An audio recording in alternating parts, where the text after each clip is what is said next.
All right, thank you very much. While you guys were watching that exciting match, we actually swapped guests. We've sent CCP to your home, and now we have CCP Veritas. How are you doing? I'm doing well. How are you? I'm fantastic. For the people that don't know about you and Team Gridlock, what exactly are you guys working on? Right, so Team Gridlock is a technical engineering team which is tasked with making large fleet engagements as playable as possible. We were formed last August, and so we're about a year in, and I hope everybody would agree that things are a hell of a lot better than they used to be. Are they? On behalf of everyone living in 0-0, you are superheroes. The difference has been very noticeable. Excellent.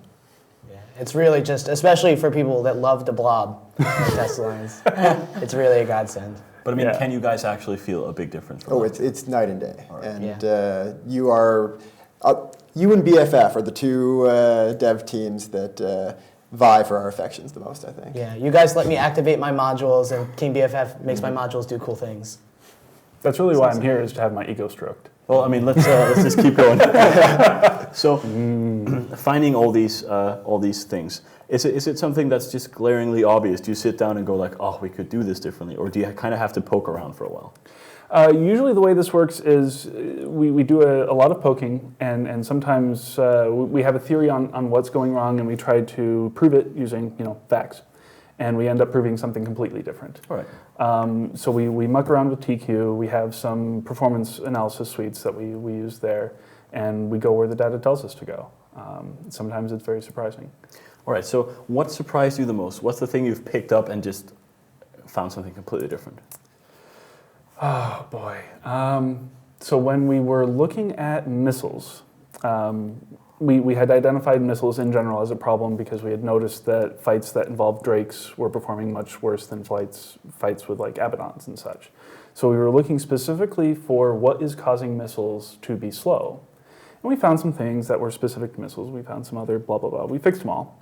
But one in particular was we found that removing the missile from the system inventory was taking a unjustifiable amount of time. It was small, but it was like, what are you doing here? You're one little just boom, done.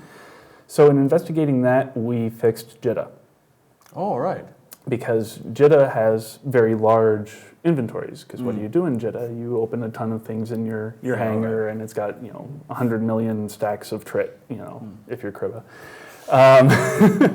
And so these were getting very, very large, and the way it was working, removing something from an inventory was taking longer the bigger the inventory was. Yeah. So in the course of fixing missiles, we made it so JITA never gets to 100% CPU. Oh, well, that's a nice little side bonus. Oops. Yeah. Happy. You accidentally the whole leg. Indeed we did. Yeah. All right. So are you guys working on anything special right now? Oh, we're working on some very special things. All right. The major thing we're working on right now is called time dilation. We've put out a dev blog about that, and the CSM apparently is all over it. Yeah. Essentially what that is a way to make a server that is over 100% CPU, that is oversaturated, behave in such a way that the game mechanics stay pure. So right now, as you guys know, if a system gets overloaded, the modules slow down, and that makes it so fitting bigger guns that repeat slower is better than a faster a weapon. And you guys know all that, and you adjust around that, and I'm breaking that, sorry. But it does so by slowing down time. So if time goes slower, the server has less to deal with over a certain period of time, and hopefully comes down under 100% CPU, and the game mechanics over the simulated time stay pure. All right. So instead of the server horribly crashing, things will just slow down until a point where it's okay again. Right, exactly. The really important question is, though, what about my skill points? Skill points are unaffected. Okay, excellent. It is a simulation time for simulation-style things like gun repeating, physics, the things that are immediate term that are crushing the server. So I can still do my PI in the middle of a flea fight? Absolutely. Excellent. Will his PI be slowed? No. All right. Very nice. Push gun, PI, back, loot. All right. So, as you said, there's been quite a bit of excitement, both from the players and from our good people at the CSM. when can we expect to see something like this on TQ? That's a tough question because at this point we're still in the early stages. Right. I've just got it just this past week so that the client loads again. You know, you got to break it to fix it again. But we're aiming towards a late fall, early winter release. All right. So sometime in the October-November frame. Will this will it make it impossible to crash a node now then? We haven't had a node crash in a very long time because of overloading. Yeah. You know, famously we had the fight. It was in LX something with over 3,000 players, and even that didn't crash. Yeah. No, it wasn't functional, but it didn't crash. All right. So we're at the point now where we don't really crash due to load, but we're taking it from the point where it becomes unpleasurable to play, to making it pleasurable and sane and fair, just slow. All right. Well, we're certainly looking forward to having this time dilation, and it's going to be pretty cool. Are you guys already trying to figure out how you can gain a tactical advantage from this? I think we'll worry about that when we get a bit closer to it, Right. but it will be very interesting to see. Every time something large like this that changes the way the mechanics work in 0-0 happens, it shakes things up a lot. Yeah, I think it's basically you can talk about it, but once you get it in the game, you really have to sit down and grind out all the different fits and all the different fleet comps to see what works best. Although, if it really does just make the game mechanics pure, it will alter but not completely restructure the current standard fleets, other than there's obviously the turnover with time, just as new things become the flavor of the month. Yeah. The hope is what you would usually bring to like a 400 player fight is, within reason what you should bring to a 2,000 player fight. There shouldn't be a drastic difference there because this other game mechanic called lag is going to kick in, right? So the hope is we simplify your lives that way by standardizing. Will there be some sort of notification in the corner of the screen hey, this is why your cycle takes this long, just let you know? Yeah, probably. Okay. I've started conversations with our UI designer about that, and he's aflutter with ideas. So it'd just be why is my Dramiel going 500 meters a second? Yeah. It's still going to show, yeah. you're running at standard speed, just, it's meters per second, and that second is longer. It messes with your brain a bit, but even in the absence of a specific UI element, you are going to be able to know things are going slower because things like explosions are going slower, gun effects are going slower. I'm not sure if I'm going to be able to do anything about sound, but that would be pretty freaking epic. That would be very that might make me turn sound on again. Yeah, me too. Wait, there's sound in Eve? Yeah, I know, right? It's basically going to be in the Matrix where Neo just goes backwards with the bullets. That's how I think about it. Pretty much, yeah. Even though I know it won't work, I'll just be desperately trying to fly my frigate around bullets. Yeah. You can still dodge missiles. Yeah. Very true. Let's talk a lot more about fixing lag, but we do have some groups that are settled, so maybe we should just take a good look at the group situation and see where some of these teams are. This is Group A, B, C, and D. Group A and B have been finished. The Kadeshi WeDot is going to go on to the next stage. Godfathers, who started on top of the group today, are now third. Group B, Paiste and Perihelion, have gone on. That wasn't not entirely surprising. The next group. So how are Group C and D going to look when we hit the break? Well, Darkside is very likely going to go through. It's technically possible for them to get knocked out, but it probably won't happen. And then Hydra and PL are both through in Group D. So right now the race is between mostly AAA and -10 in Group C for second place, and in trying to determine who gets to avoid Darkside in Group D. That sounds like a fair assessment. Of course, as you said, Group D has been locked down. It's the only group with two 250-point teams. Just shutting that one down quickly. Are you surprised about the outcome of Group A? Not particularly. I really like fighting Get Off My Lawn in real TQ battles. They're always willing to bring the fight, but Kadeshi have been good in previous tournaments, and WeDot have been surprisingly good all through the pre-qualifiers end here, so I'm not too surprised. I would have thought that it would be something like Godfathers and Kadeshi, but We Dot, as you say, have been a solid team. Yeah, agreed. I think that it was a throw up between the three teams that ended up in the top three. But I think I really like the fact that the tournament mechanics are really coming into play, having Godfathers get knocked down from the top of the bracket. Another thing I just noticed is that Paisti are at, 375 points. That's maximum point gain off 3 matches. It is indeed. That's not a terrible performance. In fact, one might say it's the best possible performance you could do. One might say that. One might say that, and one might be exactly correct. Well, conventional logic. So they've done really well. Might they be like a dark horse? Yep. I think after last year, a lot of people realized how good they were. Yeah. They were a dark horse last year, and you're right, they're flying under the radar compared to teams like Voltron and Hydra. But I think a lot of us were expecting them to do well at this point. Yeah. But I mean, is part of them flying under the radar because they are in what looks like a relatively weak group? I think so. I think that the group they're in is not the strongest. The teams, however, have been fielding setups that I've enjoyed watching. I think that they're, by a wide margin, though, the best team in their group. Yeah, I think that's pretty safe to say.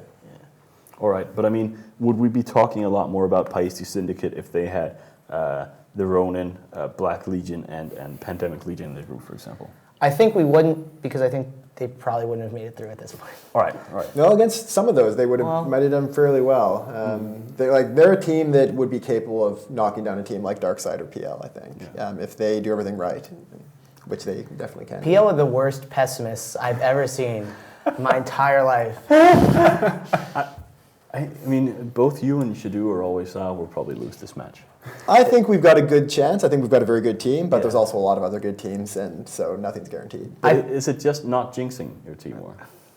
I think it's a little bit. All right. I think they're meta smug is what they really. We've rolled right back around beyond smug. I'm pretty sure Shadu's just full on smug.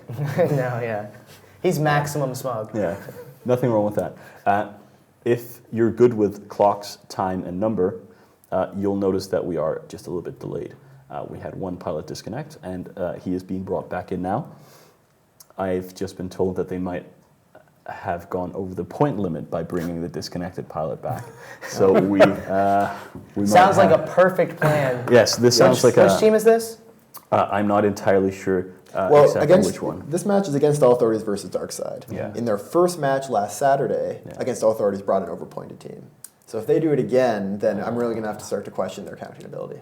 Yeah, I mean, if the guy's bad at math, Then predictably every game he'll just... But they're bring too great many at points. capitalizing letters. They are. Yes. Yeah. No, this is actually AAA bringing too many points. Maybe they're just hoping that Nobody it'll would work notice out. Shh, don't tell anyone. I think we might actually have historically had 1 or 2 matches where people have snuck too many points in. Didn't we have a pre-qualifier where we announced afterwards that one team had it and we slashed their points in half? I think so. Yes, and there was also a pre-qualifier where somebody sneaked by a Tech 2 rig, but that team still lost horribly, so it was okay. All right.